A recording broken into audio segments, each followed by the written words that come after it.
O caso Dídia será anulado? A seita Mãe, Pai e Vida tinha um plano macabro de adquirir um terreno como propriedade para fundarem um centro espiritual. Mas eles não pensaram em qualquer centro espiritual, eles queriam um centro igual o do Chico Xavier. Mas eles usavam um livro que fundamentava toda a seita, que é o Cartas de Cristo. Além, claro, da utilização das drogas e ketamina.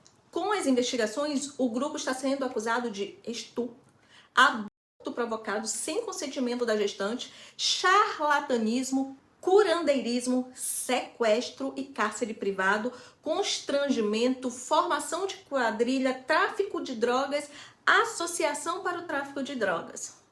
O possível homicídio da avó da Dídia, Maria Avelina Cardoso, não está sendo investigado. Agora deixa eu aproveitar e pedir desculpas, tá? Eu peço desculpas quando eu erro. Porque no vídeo do caso Dídia, o primeiro que eu fiz, eu falei o nome errado da avó, falei Maria Valentina. E ela não teve traumatismo craniano. Mas mesmo tendo dito traumatismo craniano, eu dei a entender que ela caiu ali por alguma coisa decorrente das drogas, tá? Que foi, no caso, o AVC.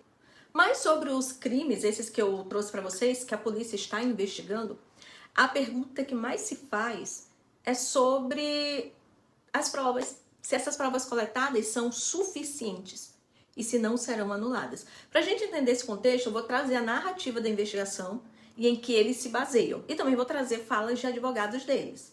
E aí depois eu trago a minha visão profissional sobre essas provas.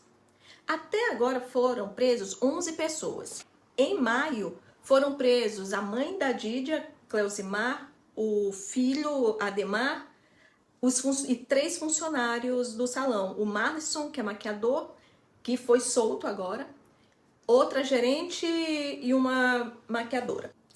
Agora foram presos o namorado de Dídia, o Bruno Roberto, fisiculturista também, o amigo do Bruno, que também é fisiculturista e coach, o Atos. Foi preso o dono de um pet shop, o Sávio, o dono de uma clínica veterinária, o José Máximo, e mais 3 funcionários do salão da mãe da Dídia. Vou começar pelo Bruno Roberto, que era ex-namorado da Dídia, fisiculturista, já tinha trabalhado no salão, e aí eles ainda continuaram ali na seita por um tempo, aí depois ele se afastou das drogas, segundo ele, né, e da família Cardoso.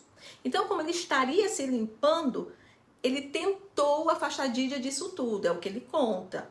E no dia da morte dela, ele estava com ela e não estaria sob o efeito de droga, né? E aí eles dormiram e quando ele acordou, ela já estaria sem vida. O Atos, que era amigo do Bruno e que através do Bruno foi apresentado ali para a família, já tinha sido preso em 2019 por conta de anabolizantes. E ele foi apresentado para a família Cardoso em 2020 pelo Bruno. E no mesmo ano de 2020 ele teria se desentendido com a família da Dídia. A relação com Dídia era de publicidade do nome dele, é o que ele conta, tá? Em permuta ali pelo treino. Já afastado da família da Dídia, a esposa dele veio a óbito depois ali do Covid. E aí começaram a falar que ele teria, né, causado a morte porque administrou muito anabolizante na mulher. Só que ele conta que como ela teve, né, o Covid, ela foi logo para um concurso de fisiculturismo e o corpo não aguentou. E aí ele teria entrado em depressão e começou a abusar de Potenai, que é um suplemento de cavalo para ganho de massa muscular. E ele fala que deixou de ter contato com a família da Dídia. Só que a polícia o acusa de fornecer e facilitar o fornecimento de ketamina. Ele seria a ponte entre a clínica Maxvet, que vende, e a família Cardoso.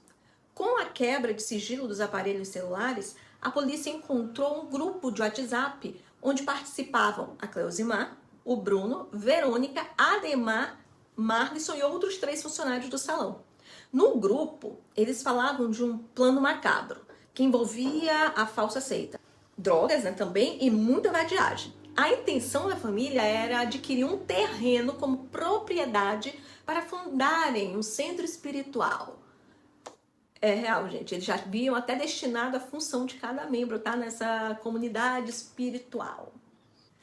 Inclusive, em uma dessas conversas, a Cleusimar comenta com a Verônica que teria interesse em fazer uma espécie de atendimento ao público. Ela queria ser Chico Xavier de saias. E nessas conversas, ela tratava o Bruno como um CEO da seita. E era o responsável por aplicar ketamina nos envolvidos e também por adquirir os medicamentos com o Atos Silveira. O Atos teria indicado à família o médico veterinário José Máximo, que é o dono da Max Vet, como fornecedor principal da ketamina. Lógico que ele vendia ilegalmente, sem atender os requisitos necessários determinados pelos órgãos fiscalizadores. Está aí, olha, muito bem claro que o crime central do caso é o tráfico de drogas. A investigação, para conseguir provas desse crime, fizeram busca e apreensão, quebra de sigilo telefônico e dados telemáticos e ouviram testemunhas. Na busca e apreensão, eles encontraram seringas, ketaminas em grande quantidade, caracterizando aí o tráfico. O grande problema está que nessa busca e apreensão, a perícia criminal não estava presente no momento.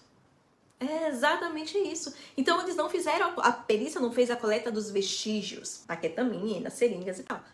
Quem fez essas coletas foram os investigadores.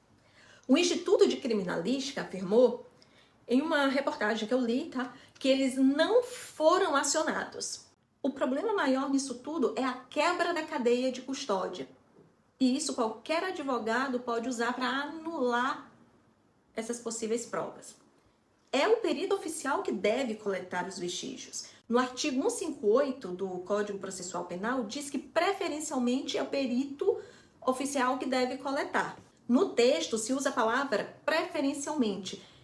Isso não significa que na ausência dele qualquer pessoa possa coletar, senão você poderia também.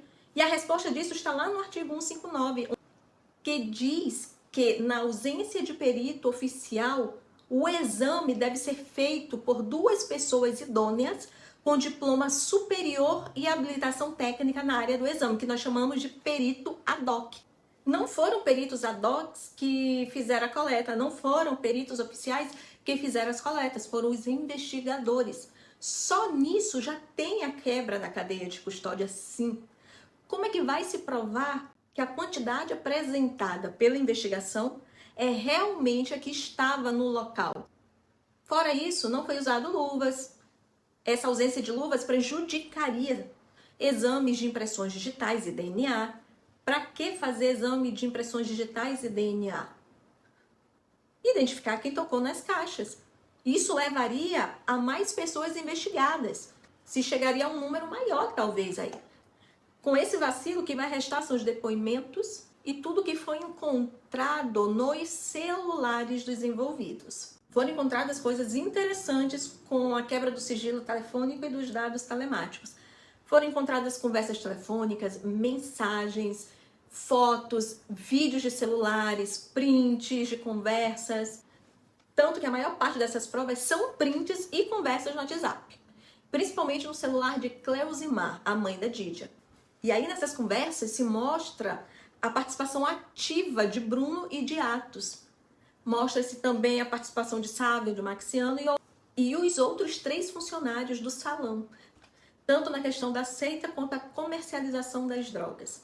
Agora, claro, os prints terão que ser periciados para comprovar ou não a autenticidade. Tá aí o possível homicídio da avó da Dídia, Maria Avenina Cardoso, pelo uso de ketamina, anabolizante e outras drogas. A Polícia Civil, na pessoa do delegado-geral, afirmou que não está sendo investigado esse crime, porque a família não prestou nenhuma queixa. E até porque seria muito difícil de obter provas sobre o ocorrido. Tá, mas e a exumação do corpo para análises toxicológicas? É possível? Depende aí, tá? O anabolizante não seria detectado com quase um ano de óbito. Ela veio a óbito 29 de junho de 2023. Mas a ketamina pode ser possível, apesar de muito improvável. Claro que ela não seria encontrada na sua forma total. Seriam metabólitos dela. Mas, para ser encontrado no exame toxicológico do fio de cabelo, teria que ter sido exposta a um longo período, sim, ter sido administrado nela, né, por muito tempo, ou uma grande quantidade de uma vez. Mas aí teria que realmente, nesse caso, eu acredito que poderia ser feito a exumação e a análise dos fios de cabelo. Vai que se encontra alguma coisa.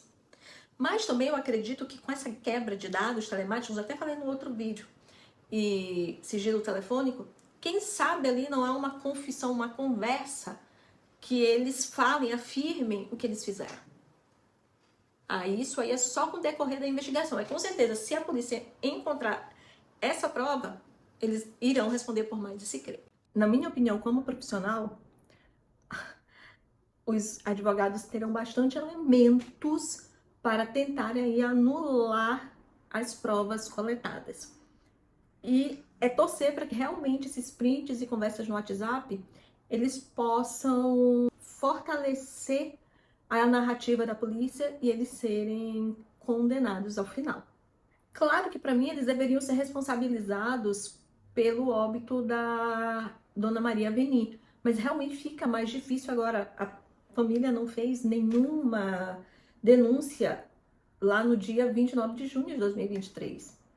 Até tem um áudio da prima, da Dídia, que fala que a família não quis fazer para os irmãos não se desentenderem, que era um desejo da avó que os irmãos não se desentendessem, os filhos, não se desentendessem. Mas é muito complicado. Agora fica muito mais difícil materializar esse crime, assim como os outros também estão muito difíceis. Eu não sei a tua opinião, mas a minha, como profissional, não é dos casos mais fáceis de serem provados. Vamos ver aí o andar das investigações e desses dados telemáticos e da quebra, né, do sigilo telefônico. Então, vamos aguardar. Eu deixo para você o vídeo, no caso, Dídia, o primeiro vídeo que eu fiz. Então, assiste lá e me aguarda até o próximo vídeo. Beijos!